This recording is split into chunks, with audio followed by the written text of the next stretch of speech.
actually settled in Beloit first, then came down to Rockford, and they brought their 5 adult children. One of my favorite businesses that they had, and maybe you can tell why, but was the Graham Brothers Distillery.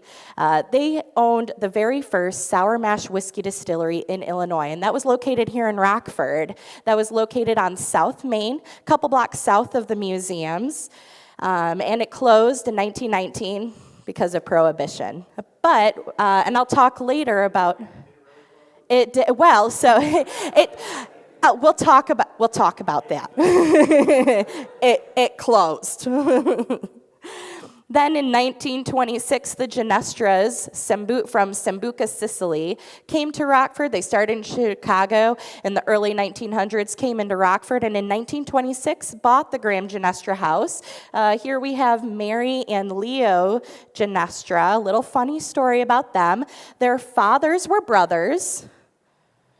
And so they were cousins. Little different view on that back then. But so Mary and Leo were cousins. They had 2 children, Therese Ginestra Schmelzer, who passed away in 2004, and their son Lawrence, who passed away in the 60s. But Therese is the main reason that the Graham Ginestra house is still around, and we're very fortunate to have that. It's very beautiful. If you haven't come through, you can come on by. We're open every Sunday from 2 to 4. Here we have the sitting room and the library, nice view of the parlor and the foyer. And my favorite spot is the cantilevered staircase. And if you come on a tour, we'll talk about that more in detail as to what that means. And we'll go into depth on the beautiful artwork that you'll see throughout.